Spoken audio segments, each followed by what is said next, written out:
Bismillahir-Rahmanir-Rahim. Hadith number 729. وعن جابر بن عبد الله رضي الله عنهما قال قال رسول الله صلى الله عليه وسلم لو بعت من أخيك ثمرا فأصابته جائحة فلا يحل لك أن تأخذ منه شيئا بما تأخذ مال أخيك بغير حق. رواه مسلم. وفي رواية له أن النبي صلى الله عليه وسلم أمر بوضع الجوائح. From Jabir ibn Abdullah, the Prophet said that if you sell some fruit to your brother, and then this fruit which is sold becomes afflicted with some natural disaster, then it is not permissible for you to take anything from him. Why should you take the wealth of your brother without due right? Muslim reported it, and in a version, the Prophet ordered that if the fruit is afflicted with some natural calamity, then you should not take the price for this fruit if you have sold it. So we learn from this hadith that if the fruit which you have sold is afflicted with some natural calamity, for example flooding or storm or severe cold or fire or locusts eating them, something natural like this which no human being is directly responsible for, then if you have sold these fruits, then you're not allowed to take the price for it. And that the seller is the guarantor, not the buyer, even though the seller has sold these fruits. So normally what would happen is that if a person would sell fruits, then the fruits would be on the tree. So the person would take the price and he would say, okay, there you are, you have the tree and you can take these fruits whenever you want because it's yours now. Of course you cannot move the tree from one place to the other, it is stationary. So the transferal or the taking of possession happens when the seller says, okay, the tree is yours. And upon this the scholars have differed as to the ruling if the fruits are damaged by a natural catastrophe. One opinion is that if the fruits are damaged by a natural catastrophe, like a storm or severe cold or locusts, then the guarantee is upon the buyer. So the buyer suffers the loss of these fruits, not the seller. So they say the opposite of what this hadith is saying. And the reason why they hold that opinion is because they say the trade took place in a correct manner. And if the trade takes place in a correct manner, then we have a transferal of ownership. So how can the seller now be a guarantor for the fruits? And this natural catastrophe, which has afflicted the fruits, does not affect the actual sales contract, because the sales contract is sahih, or valid. Therefore, we have a transferal of ownership. And also, as we know, al-kharaju bil-dhaman, the benefits come with the potential losses. The point is, when the seller sold this fruit, then he can no longer enjoy the benefits of these fruits. So if he cannot enjoy the benefits, then why are we making him suffer the loss? The fruits are simply not his anymore. And as for this hadith, they say that this hadith goes against the general principles which they have been speaking about.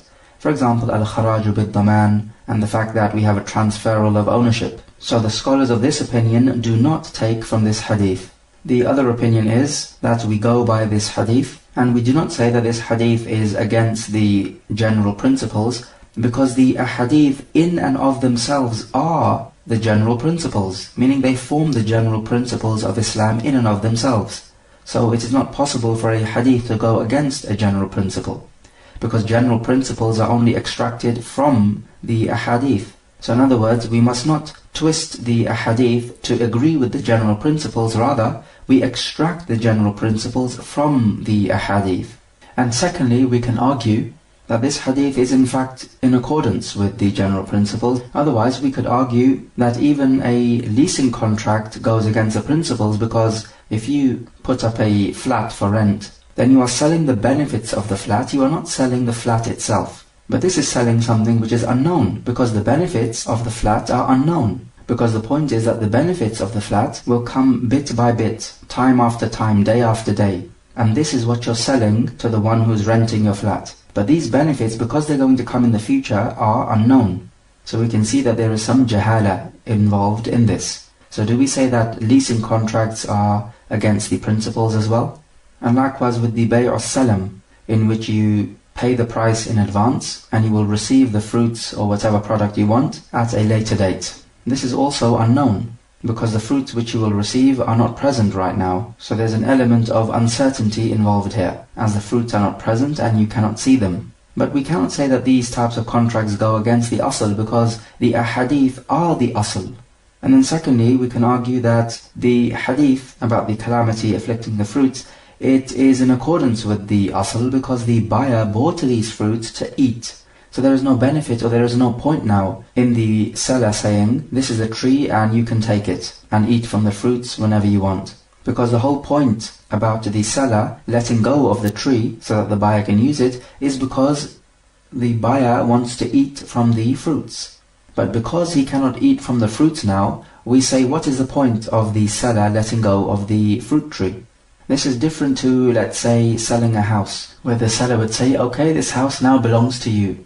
Of course, the house is stationary, you cannot move the house, but the buyer has taken possession of the house when the seller says, I have let go of this house, or this house is yours, or any words to this effect.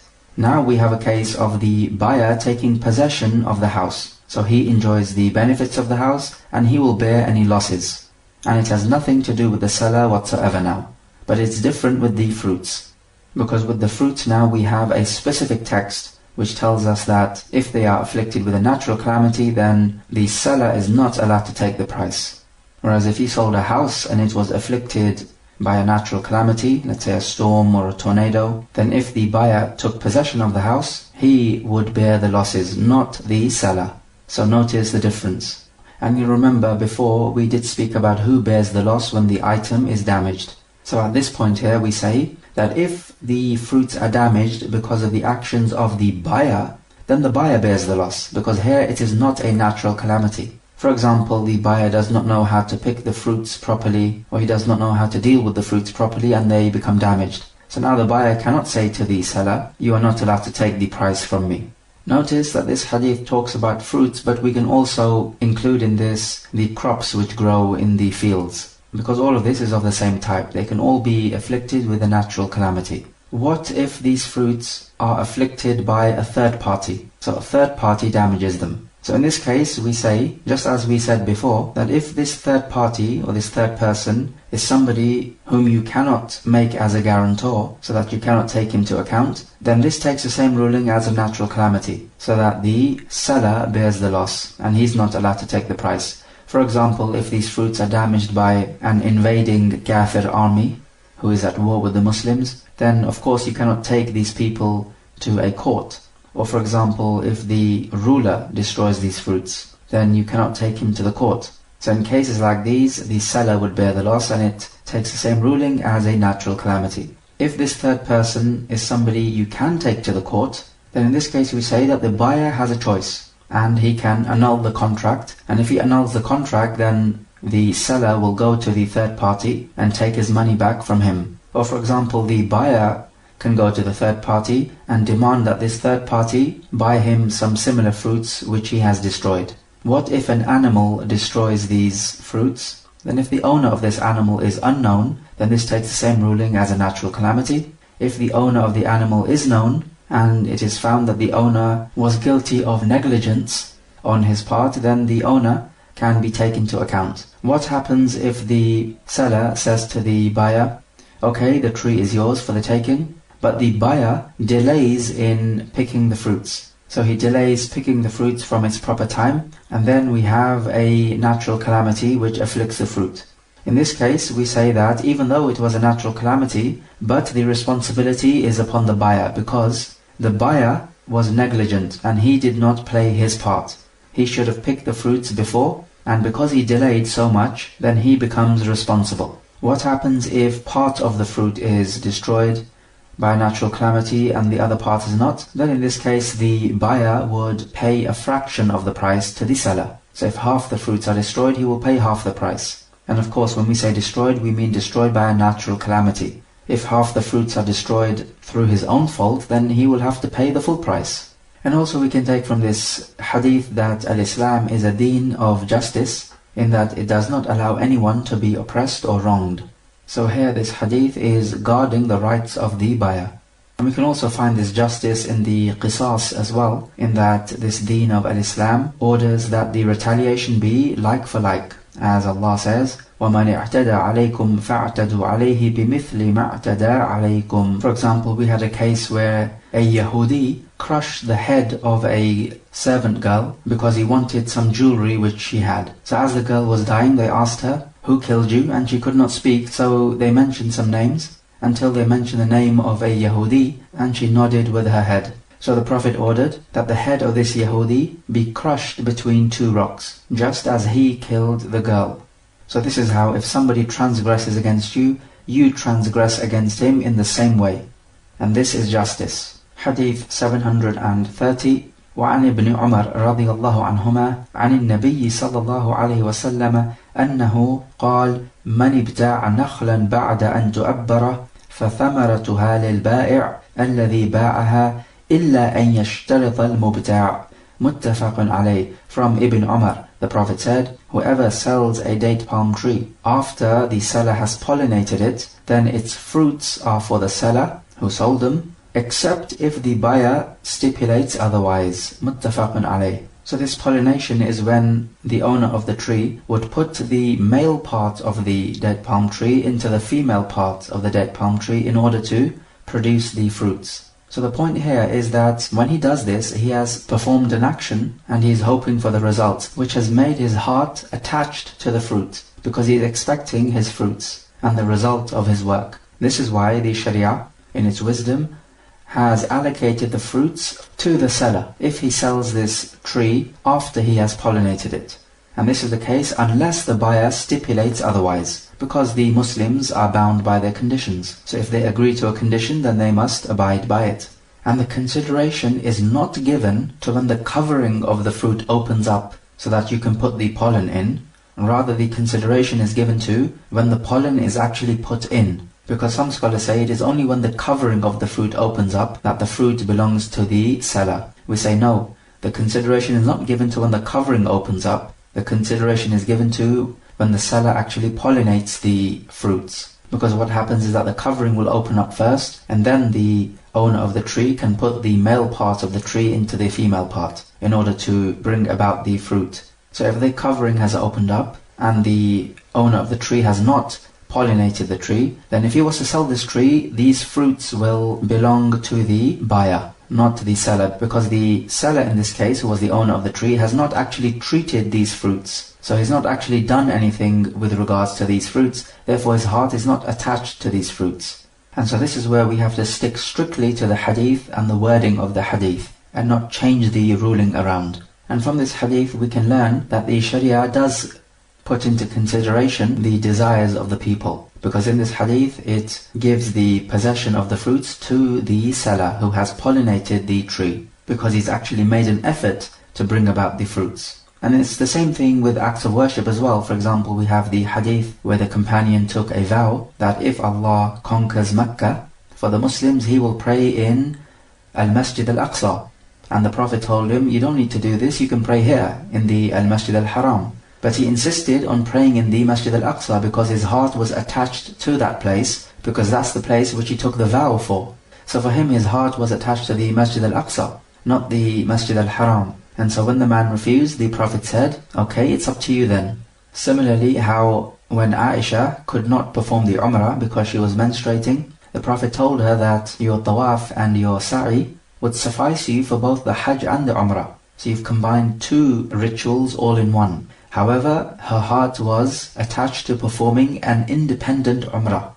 And so the Prophet allowed her. And we spoke about this issue in the book of Hajj.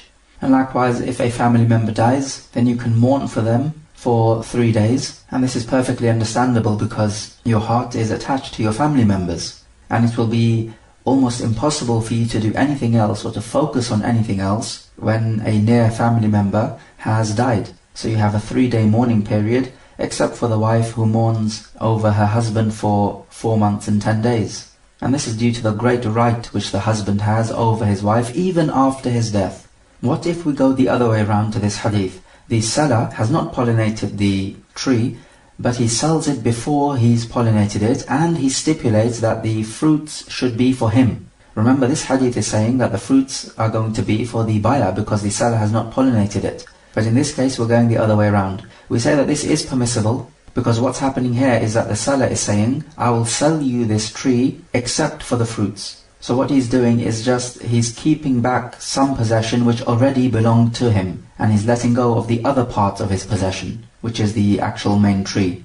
So if in a case like this, a natural calamity destroys the fruits, remember we said that the fruits belong to the seller in this case, because he stipulated this, then if the fruits are destroyed, can the seller take the price of the fruits from the buyer? So if he sold the tree for 100 dinar, and the fruits were worth, let's say, 20 dinar, and then the fruits are destroyed, then can the seller in this case, who stipulated that the fruits should be for him, can he go to the buyer and say that you owe me 20 dinar because of these fruits? The answer is no, because he didn't actually sell these fruits to the buyer in the first place. He merely kept them back because they were in his possession from the beginning. So what about this case? The owner of the tree has pollinated the tree and he wants to sell it. We know according to this hadith, the fruits will belong to the seller, but the buyer now stipulates that no, the fruits must belong to him. Just as this hadith says that the fruits can belong to the buyer if he stipulates this. So the buyer takes this permission from this hadith and he stipulates that, yes, even though you, O seller, have pollinated the tree, but I'm stipulating that the fruits must belong to me. And they both agree to this. So then the seller says, okay, the tree now belongs to you, it's yours. Then a natural calamity destroys the fruits of the tree. The seller in this case will say, no, I did not sell you the fruits. I sold you the tree. If I had sold you the fruits, then certainly I'm not allowed to take the price of the fruits because the fruits have been destroyed. But in this case now, I sold you the tree, and the fruits of the tree were destroyed, and the fruits were in following the tree. So the hadith which talks about the seller not being allowed to take any of the price of the fruits from the buyer is talking about when you sell the fruits, not when you sell the tree. So the seller now can say, no, I don't have to pay you back anything of the price. So that's one opinion, and this is understandable. However, there is a second opinion which says that the buyer of course cannot take the price of the tree back, but he can take the price of the fruits. And the reason for this is because if the buyer stipulates that the fruits should be for him after the seller has pollinated them, then the seller is going to sell this tree for a higher price. For example, if the tree is worth 100 dinar, but with the fruits he's going to sell it for 110, that extra 10 for the fruits. So the point is now that if these fruits are destroyed through a natural calamity, then the buyer can go to the seller and demand back 10 dinar, which was the extra money which he paid for the fruits. And this appears to be a strong opinion. What we can also take from this hadith is that it is permissible to trade whilst making conditions in this trade. And we have general evidences for this as well. Allah saying, Ya ayyuhalladhina amanu awfu bil-uqood. O you who believe, fulfill the contracts. And fulfilling the contracts means fulfilling everything about the contract, even its conditions. Likewise with the hadith, أَحَقُّ الشُّرُوطِ أَن تُوَفَّى مَا اسْتَحْلَلْتُمْ بِهِ الْفُرُوجِ. The most worthy conditions to be fulfilled are those conditions with which you make the private parts halal for you. So these are the conditions in a marriage contract. So whatever these conditions are, as long as these conditions are halal, they must be upheld. And as for the narration, which prohibits a sales contract with a condition, then this is talking about a condition which will lead to something which is haram. Also notice that the hadith talks about the nakhl, which is a date palm tree. Otherwise the ruling is the same for any type of fruit tree. If the owner of the tree has performed an action to produce the fruits of the tree, then his heart is going to be attached to these fruits. Hence, if he was to sell this tree, the fruits belong to him, except if the buyer stipulates otherwise. And also, some scholars have made an analogy from this hadith, and they've said that this ruling, that the fruits belonging to the seller after he has pollinated them, is not only for trade contracts, but also for other contracts in which there is a transferal of possession. For example, if he gives it as a mahar, or if he gives it as a gift, or if he gives it as the wealth which he gives to his wife in a case of khula, or if he gives it as a payment to somebody who is working for him, then in all of these we have a transferal of ownership. And they say that if the owner of the tree has pollinated the tree, then the fruits belong to him and the tree belongs to the one he is giving it to, unless the other person stipulates otherwise. So they make this analogy from a trade contract to all other types of transferal of ownership. Next, Babu Salam, the chapter of the transaction of as-salam. And this is also known as as-salaf. And they mean the same thing, except as-salaf can also mean qard, which is a loan. And the transaction of salam or salaf is when you pay in advance for an item which you're going to buy. So technically the definition is a sales contract in which the seller is going to deliver an item which is described and known. So this is his responsibility to deliver, but the price of this item is paid upfront at the place of the contract. And the ruling on the Bay' al-Salaf or the Bay' al-Salam is that it is permissible. As what's happening in this contract is that you pay the money and the seller now, he owes you a debt. And the debt is whatever product he owes you. So the product is well described, and this is the product which he's going to deliver to you after a known date, which you obviously agree to. So this is a debt which he owes you. And Allah Jalla wa Ala says about a debt, يَا أَيُّهَا الَّذِينَ آمَنُوا إِذَا تَدَايَنْتُمْ بِدَيْنٍ إِلَىٰ أَجَلٍ مُسَمًّى فَاكْتُبُوا. O you who believe, when you contract a debt to a known date, then write it down. And Ibn Abbas said that the Bay' al-Salaf, in which the seller delivers the item at a later known date, is halal in the book of Allah, and then he recited this ayah from Surah Al-Baqarah, ayah 282. As for the evidence from the Sunnah, then the ahadith are coming up. And we also find that in the Bay' al-Salaf, there is an advantage for both the buyer and the seller. The advantage for the buyer is that he can take the price immediately. And then with this price he can make use of it. For example, if he's going to deliver fruit, then he can use this price to plant the trees for the fruits. And the advantage for the buyer is that if he's going to pay up front, this price is going to be lower than if he was to pay in installments or if he was to pay at a later date, because if you pay on credit, the price is going to be higher. Notice in the definition of the Bay' al-Salam that you are selling an item which is described. You are not selling a specific item. So for example, in the Bay' al-Salam, the buyer could say that I would like to buy a car of such and such a description, and he gives the model, the type, the color, and all the relevant specifications. And then the seller will say, okay, give me the money, I will deliver this car to you after 6 months, or whatever they agree to. Now the point is, what is being sold is a car of this description. What is not being sold is a specific car. For example, the buyer is not saying, I want to buy that car which is in the garage of yours, because now this becomes a specific car. It is not an item which is simply described. So the idea behind the Bay' al-Salaf is that it needs to be an item which is simply described. So its specifications are given. It must not be a particular item, because this would not be Bay' al-Salam or Bay' al-Salaf anymore. So this Bay' al-Salam is actually opposite to what you find happening often nowadays, which is that you buy the product now and you pay later.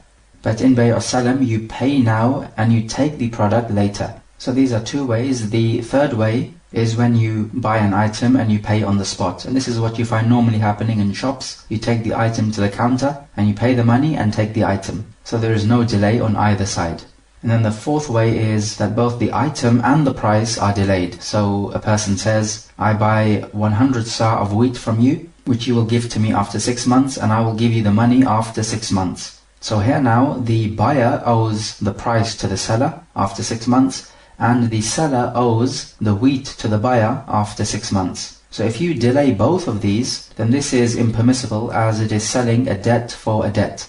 Yes, it's true, if you want the product, then when the seller receives this product which you want, then you can buy it from him at whatever price you agree to. But you must not delay both the product being delivered and the price being delivered to the seller. Some scholars have opposed the Bay' al-Salam because they say that the seller is selling something which he does not have or he does not possess. So it is actually non-existent. For example, if the buyer pays for fruits in advance, then these fruits do not actually exist yet. After 1 year they will exist when they have grown and ripened. So then they say that this is selling something which does not exist, therefore it is impermissible. But the way we respond is that we say that the seller is not selling a particular individual item. He is selling something which is simply described, or the specifications are given to him, and he's going to bring an item which meets these specifications. It is quite different to selling something which is specific. For example, if a person wants a particular car which he points to, and the buyer says, okay, I will sell you this particular car in this particular garage. But the buyer does not have possession of this car. It does not belong to him. So we say that he is not allowed to sell this particular car. He is only allowed to sell it until after he buys it and takes possession of it. But as for the Bay' al-Salam, you're not selling a particular item. You're selling an item which meets certain requirements or specifications. Because then otherwise we could say that a marriage contract is impermissible, because the benefits of a marriage contract can only happen up until death. But this is unknown because nobody knows when you're going to die. Therefore the benefits of this marriage contract are unknown, because you could get married and then die the very next minute. Or perhaps you might die 100 years later. So the benefits of this marriage contract therefore are unknown. So do we say that the marriage contract is also invalid? And then we can say the same thing about a leasing contract. The benefits of a leasing contract take place day after day, so that is unknown, because it's to do with the future.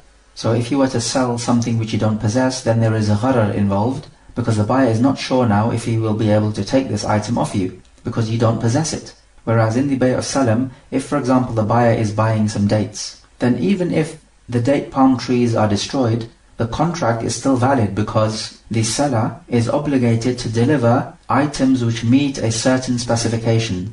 It does not matter which date palm tree is destroyed.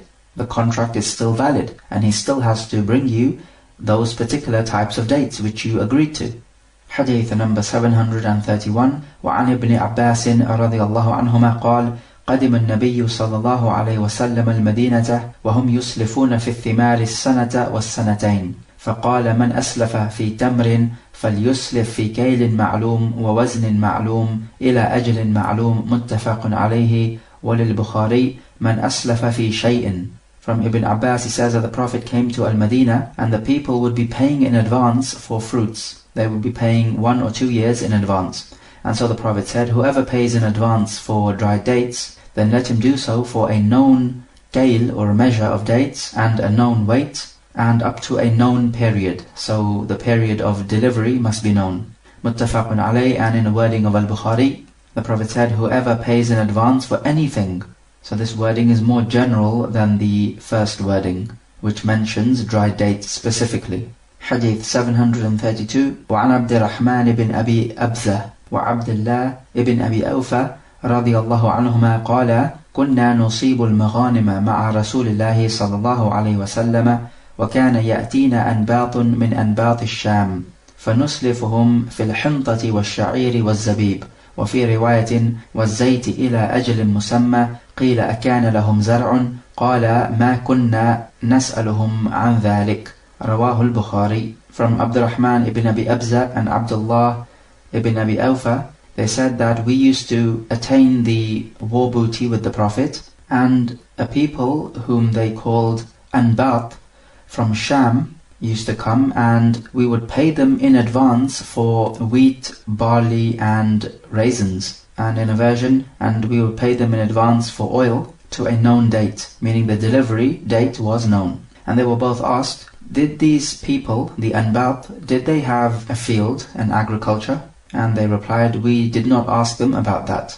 Al-Bukhari reported it. These people whom he mentions, the Anbat, they were Arab who intermingled with the non-Arab, and so their progeny became part Arab and part non-Arab, and also the language of Arabic for these people was spoilt because of the external influences. And they were called Anbat because it comes from the word Nabat, which is the first water which gushes out when you are digging up a well. And they are so called because they were experts in extracting water from the well. So the Bay' Salam is a type of trade, and all the conditions which apply to a trade apply to Bay' Salam, except when it comes to the Bay' Salam there are some specific conditions which we need to consider. So condition number 1, that the price must be given to the seller at the place of the contract. So there must be no delayed payment. This is as the Prophet said, Man aslafa fi shay'in, whoever pays in advance for anything. So paying in advance means that you give the money at the time of the contract. If you agree that you're going to pay him later, let's say after 6 months, and he's going to deliver you the fruits after a year when they are in harvest, then this would be selling a debt for a debt. And we spoke about the narration before that selling a debt for a debt is impermissible. And what is intended here is that the price must be paid before the buyer and the seller depart each other. It doesn't necessarily have to be the physical place of the contract. So for example, if they agree to this contract in the marketplace, and they are both with each other and they walk away from the marketplace to another house, let's say, and they're still with each other, and the buyer gives the money to the seller in the house, then this is permissible because the money was given before they left each other's company. And needless to say that the price must be known, and this is the condition for any trade, is that the price must be known. And we spoke about this right at the beginning of the Kitab al-Bay'.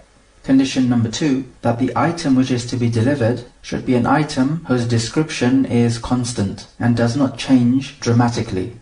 So for example, if we have dates or barley or raisins, then these all meet the criteria because all of these items don't change dramatically. All of these various items, from raisins to raisins, or from dates to dates, they're all the same, and they don't change dramatically. And this is because if an item changes dramatically from one item to the other of the same type, then this could lead to a dispute, because the buyer may not like what he is delivered, and this can lead to disputes. But when it comes to things like apples and oranges, then apples and oranges do differ from one apple to the other apple, or from one orange to the other orange. The oranges don't remain constant in their size and in their quality. Likewise with the apples and strawberries and these types of fruits. So therefore, Bay' Salam is not permissible for these types of fruits, because if the description from one apple to the other apple changes, then this will lead to a dispute. You could have one apple which is big, one apple which is small, and likewise with many other types of fruits of this sort.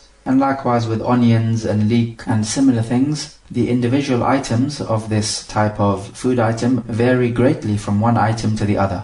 Or for example, a pregnant animal, because one pregnant animal to the other pregnant animal of the same species varies greatly. However, Bay' Salam on an actual animal which is not pregnant, this is permissible, because these various animals do not differ from one individual animal to the other individual animal. But it's just that if the animal is pregnant, then some animals could be pregnant with a small animal, and some animals could be pregnant carrying a large animal. What about those items which are manufactured in a factory? We say yes, certainly, items which are manufactured in a factory like cutlery and tools and equipments and these types of items, then this is permissible as a Bay' Salam, because all of these items will remain constant, because the factory will produce many items of the same type and the description will always remain constant. Notice when we spoke about it being permissible to sell the animals on the Bay' Salam, this is permissible, but you need to specify what the animal must be. Is it a male or a female? Is it a fat type of animal or a medium type or a skinny type? How old it is, and so on. The third condition, that the measure of the food must be specified. If it is makil, for example, or if it is mawzoon, something which is weighed, then its weight must be specified. Or if it is something which is measured in meters and centimeters, for example, if it is an item of clothing, then all of this should be specified. And this is crucial because the point is, with these varying specifications, the price is going to vary. So you must say that I pay you in advance for 100 sa of wheat, for example. So you've made known the quantity. Some scholars who hold that the Bay' Salam is not permissible, they would object. At this point, they would say that you're selling something which the buyer has not seen. And one of the conditions for a sales contract to be correct is that the item should be known or seen. So we say, yes, it's true that the buyer has not seen the product, but he has described it, and so the product is known through description. And even if you're selling something like onions or radishes, something which is plucked from the ground, then part of this food item is unknown, because it is inside the ground. So there is some gharar involved here, to some extent. But because this gharar is not very significant, we can overlook it, because the benefits far outweigh the gharar aspect of it. So the point about this condition is that you need to specify those attributes of the item which will change the price. And when we say change the price, we mean change the price significantly. As for those specifications which do not change the price greatly, then we don't need to pay too much attention to this, because it is almost impossible for you to describe an item to such a great detail that the price will not change. There will always be some variations in detail which will change the price just a little bit. But what we are talking about here in this condition are those details of the item which will greatly change the price of the item. So for example, if you're going to pay in advance for a car, then a car is manufactured in a factory and this is permissible. So you would have to mention its color, its engine size, the model type, and any features which you want the car to have. For example, a radio or power steering or electric windows, and things like these which would have an effect on the price. The color of the car may not have too much effect on the price, but nevertheless this should be mentioned because the color of a car is something which is intended by the buyer. Maybe the buyer wants a red car and he does not want a black car, so the color should be mentioned. And also the age of the item does have an effect on the price. So the age of a car has an effect on the price. Likewise, the age of dates, for example, can have an effect, because dates which are harvested this year will cost more than dates which were harvested last year. If you are paying in advance for dates, then can you say that I would like dates which are of the highest quality or dates which are of the lowest quality? There are varying opinions on this. The most balanced opinion is that if the seller says that I will give you dates which are of the lowest quality, then this stipulation is permissible if they both agree to it. But if the buyer says that I want dates of the highest quality, then even if the seller brings dates which he deems to be of the highest quality, there could be still other dates which are of yet a higher quality than these dates. And this could lead to a dispute. Whereas it is not likely to lead to a dispute the other way around. If the seller stipulates that he will bring the lowest quality dates, then even if there are dates which are of a lower quality, then this wouldn't actually matter because the buyer is not going to be too bothered about that. What happens if the seller brings the fruits which are of a higher quality than what they agreed to? Do we say that the buyer must accept this higher quality food? Some scholars say yes, he must accept it, because the seller has actually brought him a higher quality than what he expected. But we say yes, the buyer can accept it, however, we do give him the right not to accept it. Why is this? Because the buyer does not want the seller to be in a position where the seller is doing a favor to him. Because it could be that later on, if they have some dispute over an issue, the seller would say, do you remember that I brought you dates which were far higher quality than that which you paid for?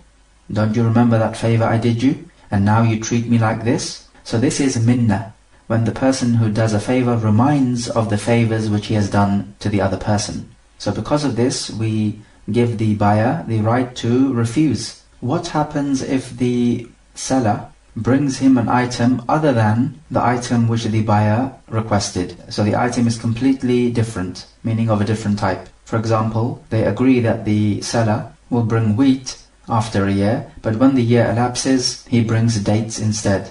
We say that this is permissible on the condition that the exchange takes place on the spot, so that they do not depart whilst the seller still owes the buyer these dates. Because what's happening here is that you're exchanging wheat for dates. And if you exchange wheat for dates, then you're not allowed to depart until the exchange takes place. And so if this condition is met, then there is nothing wrong with this, because this does not entail riba, it does not entail any zulm or oppression, and neither is there any gharar involved. And this scenario, where the seller gives the dates instead of the wheat which he owes to the buyer, this scenario is similar to the hadith of Ibn Umar, where he would sell camels at Al-Baqi'. He would sell for dirahim, but he will take dananir, and he would sell the camels for dananir, but he would take dirahim. And the Prophet said, you're allowed to do this, and he gave the two conditions, that it must be at the correct exchange rate, so that you do not profit from something which does not come under your guarantee. And of course we spoke about all this before. And the second condition is that he must give you this payment before you depart, so that it does not hold true that he is giving you a delayed payment, because a delayed payment between dirahim and dananir is impermissible. And likewise a delayed payment between wheat and dates is also impermissible, because these are ribawi items. As for if the items are not ribawi, then you can delay the payment. We know, for example, that dates are measured in the kayl. But in the bay' salam, is it permissible to specify the dates using weight instead, so using kilograms instead of sa'? The answer is yes, it is permissible, because the point is that the amount of dates is now known. It is only when it comes to exchanging dates for other ribawi items that you must consider the dates using the kayl and not the wazn. Because if you're exchanging dates for dates, then they must be of equal quantity, and the kayl is the only way to measure this quantity. You're not allowed to use the wazn or the weight. And likewise with all other items which are makil. And the evidence for this third condition is taken from the hadith, where the Prophet says that you must do the bay' salam for a known measure, meaning a known kayl, and a known wazn, which is a weight. So these types of specifications must be known. And condition number 4, the delivery date must be known. And the evidence for this is taken from the hadith, ila ajalin ma'loom, up to a known date. However, some scholars have said that if the buyer pays in advance for wheat, let's say, he pays some money for wheat, and the seller says, okay, I take your money, and you can take this wheat whenever you want. They say that this is permissible, and you can call this just a normal trade, or if you want, you can call it Salam, because the point is that this does not involve riba, it does not involve any oppression, and it does not involve any gharar, which is uncertainty, because the buyer can take this wheat whenever he wants to. So he knows that the wheat will come into his possession, and that the seller is able to deliver this wheat. And as for the Prophet saying, إِلَى أَجْلٍ مَعْلُومٍ, up until a known time limit, then they say that this means that if you're going to have a time limit, then this time limit must not be unknown. So if you are going to stipulate a delay, then this delay must be known as to how much this delay is. But this issue which we have just mentioned right now does not apply to this hadith, because the buyer can take the wheat whenever he wants to.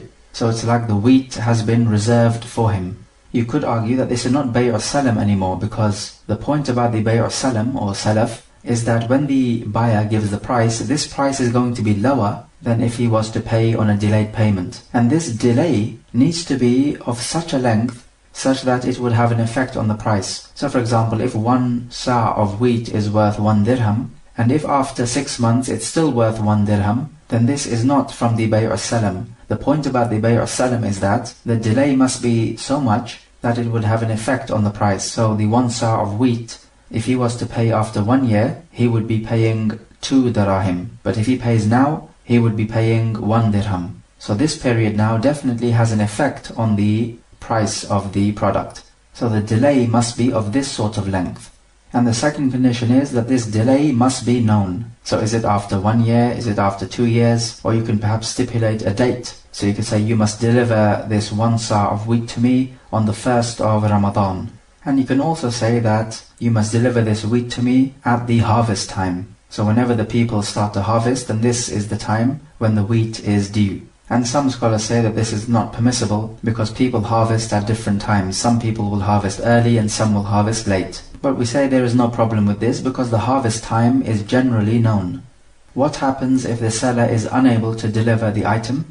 Then we say that the buyer has the right to annul the transaction, or if he wants to, he can remain patient and give the seller a bit more time to deliver the product. And condition number 5, that what the seller is going to deliver is something which is described, or the specifications are given. It is not something which is specific, like a specific item. And this is because in the narration of Abdurrahman ibn Abi Abza and Abdullah ibn Abi Awfa, these two were asked that did these Anbat from Asham have agriculture or a farm? And they replied, we did not ask them about this. So the point is, it could very well be possible that they did not have an agriculture. Hence they were not in possession of these fruits. So does it hold true now that they were selling something which they did not own? The answer is no, because what they were selling is something which was described to them, and the specifications were given. It is not a specific item, because what is impermissible is to sell a specific item which is not in your possession. Because if this item is destroyed or you're not able to take it in your possession, then you will not be able to deliver it. And so there is uncertainty involved. But as for selling something which is described, then this is completely different. So if somebody, for example, says that I will give you 100 dirham for you to sell me these particular fruits over here, and he points to these fruits which are on the tree, then this is not Salam, because now he's selling a specific item. Rather, Salam is when you sell an item which is described, and it is to be delivered at a later date. And the delay, which we spoke about, must be such that it must have an effect on the price of the item.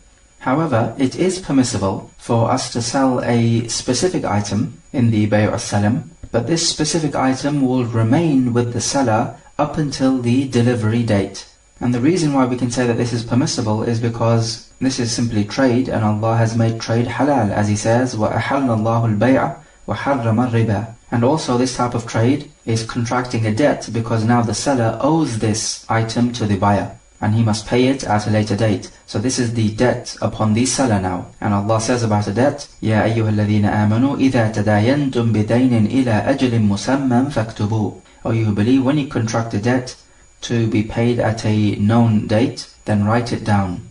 And this is clearly a debt to be paid at a later date. And condition number 6, that the item which the seller is going to deliver must normally be present at the delivery date. Because the Prophet says, إِلَى أَجَلٍ مَعْلُومٍ, up until a known delay or a known delivery date. So the point is now, if you pay money in advance for dates, and you agree that these dates must be delivered on the 1st of Muharram, let's say, but it is well known that the dates will not be in harvest on the 1st of Muharram. They will be in harvest 3 months later. So this condition therefore has not been met. Therefore the Bay'u Salam is invalid. Simply because we know that when the 1st of Muharram comes, the seller will not be able to deliver the dates, simply because the dates will not be in harvest. What if the seller brings these products before the agreed due date? In this case we say that the buyer is obligated to accept this item, and he's not allowed to say, no, you brought it before the due date, therefore I'm not going to accept it. This is the case unless there will be some harm on the buyer if he accepts it before the due date. Due to the general qaida and hadith, لا ضرر ولا ضرار. There must be no receiving or giving out of harm.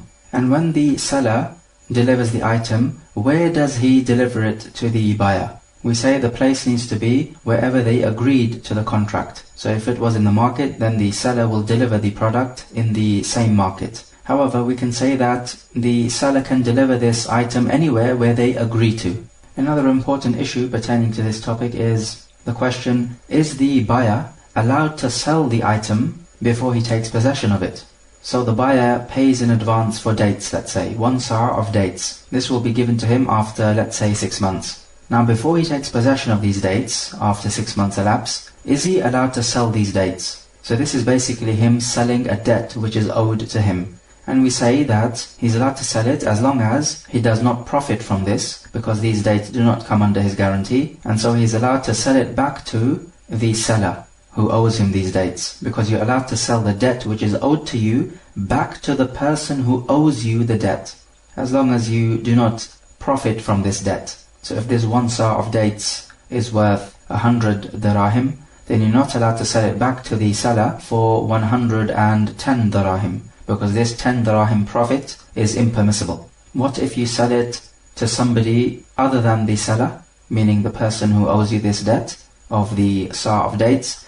We say generally this is impermissible, and we have spoken about this before. However, if the certain criteria is met, then it is permissible, so that you do not profit from selling this sa' of dates, and that there is no riba nasi'a involved, and that the person you're selling it to is able to take these dates from the seller, the person who originally owes you these dates. So this person whom you're selling it to must be somebody who has authority, and that he can use this authority to definitely take these dates, so that there is no gharar involved. Otherwise, we're not sure if this person will be able to take the dates from the original seller who owes you these dates. And also from the conditions we mentioned, that the amount of this date or the quantity must be known. So if you know that it is 1 sa' of dates, then the person you're selling it to knows exactly how much dates he is receiving.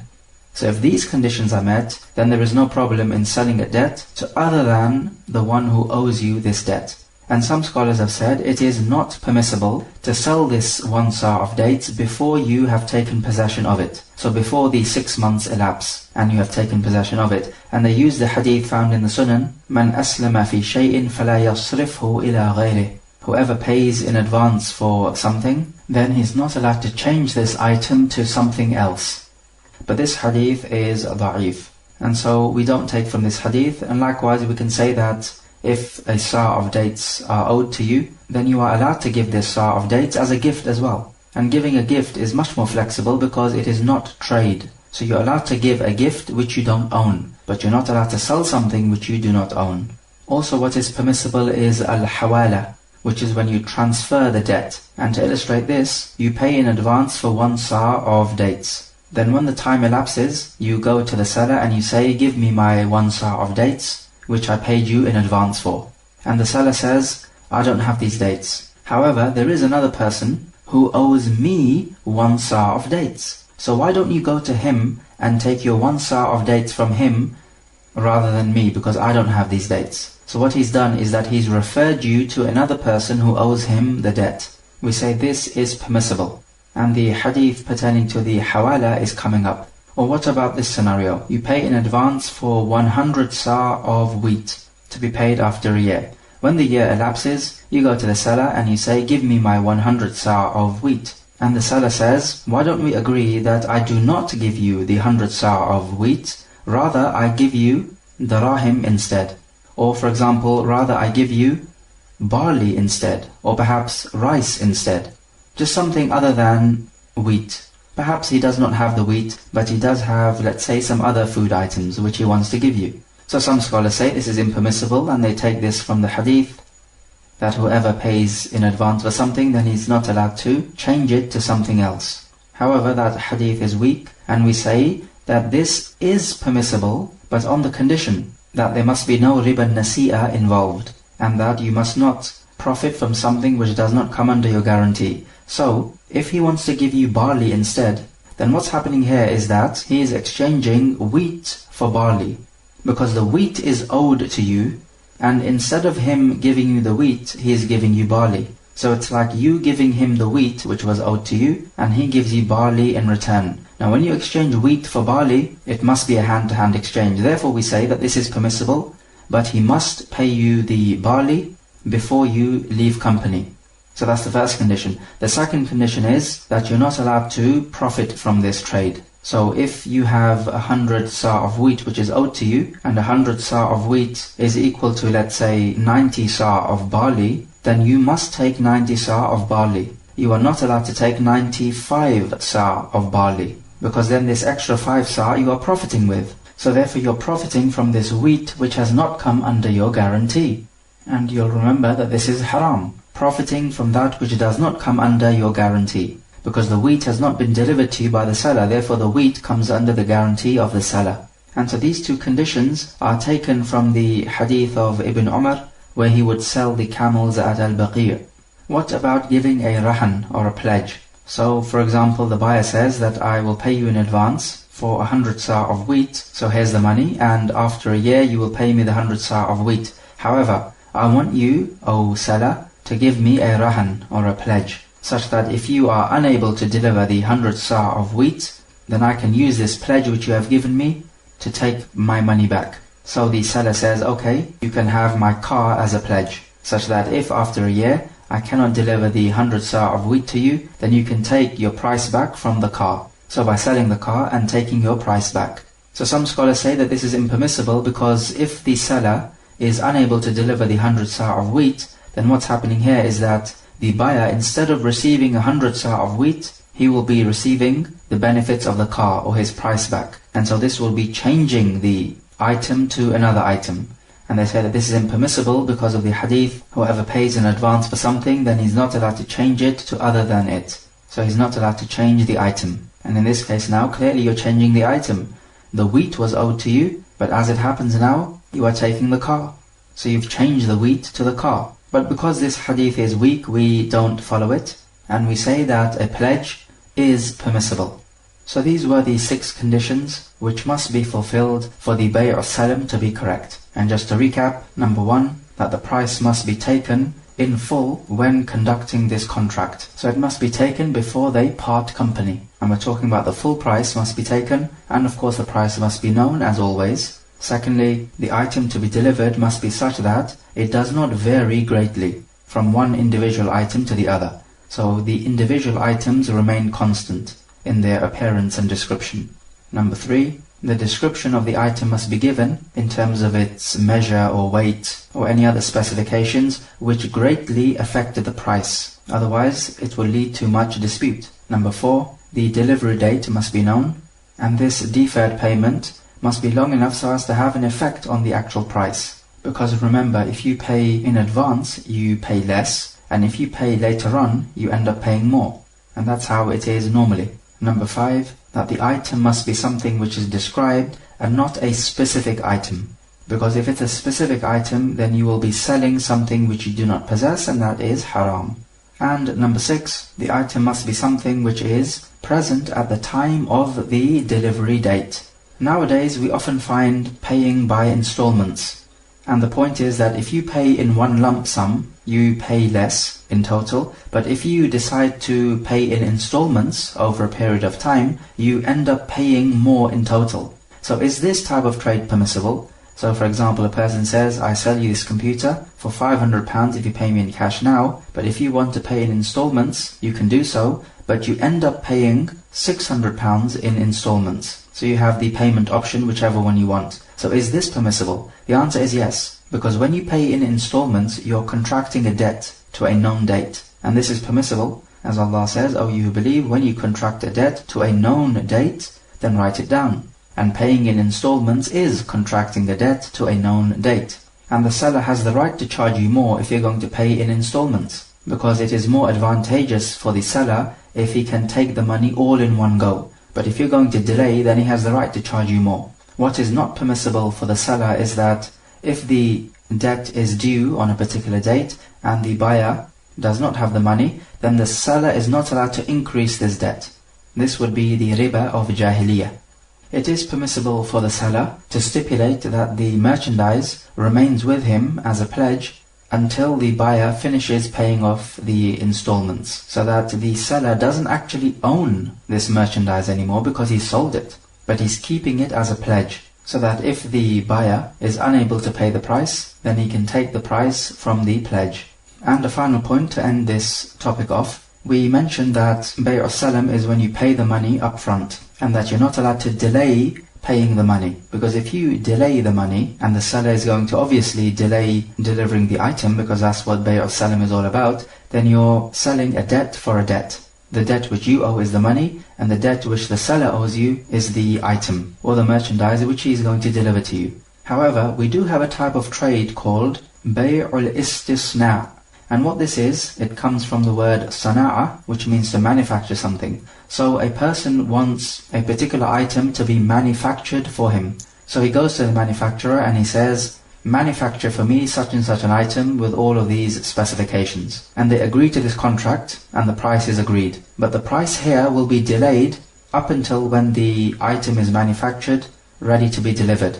So what's happening here is that the price is being delayed, and the time when the item will be delivered is obviously delayed because it's going to take time to manufacture this item. So even though with this you're delaying the payment, the scholars have allowed this, specifically for the contract of istisna, when you tell the manufacturer to manufacture a particular item for you. As for the Bay' Salam, which does not require any manufacturing, and that all you're doing is that you're describing the type of item you want to be delivered to you at a known later date, then in this case, the Bay' Salam, you're not allowed to delay the payment, because the point is to pay up front. Similarly, we have the al-muwa'ada, where you make a promise to purchase an item from the seller, and this will be at a future date, but you have not given him the money yet. Is this permissible? Because this is an exchange of a debt for a debt, because both of you are to pay each other at a later date, and that is a debt, of course, by definition. The answer is this is permissible because the contract has not actually been made yet. All that has been done is that a promise has been given, and a promise is not the same as a contract. So note the difference. Now what happens in this case is that when the seller brings you the item, then and only then do you enter into the contract to purchase. But before that, only a promise was made. Yes, it's true, backing out from a promise is bad character and should not be done, but you're not contractually bound to purchasing the item because no contract is made. However, it's like we said before about selling a debt for a debt. It is permissible to sell a debt for a debt, as long as there is no profiting from what does not come under your guarantee, nor any riba nasi'ah. And we spoke about this matter before. So for example, for you to sell 100 dirahim for 10 sa' of wheat, and both of you are going to pay at a later date, there is nothing wrong with that. There is no riba involved, and no one is profiting from that which does not come under his guarantee. So there is no problem. Okay, let us take some review questions. So question number 1. If the fruits which are sold are destroyed by a natural calamity, then who bears the loss? And explain why that should be the case. Question number 2. Define what the Bay' Salam is and give the 6 conditions of validity which we mentioned. Question number 3. Define what istisna' and muwa'ada trades are and give the ruling on whether they are halal or haram.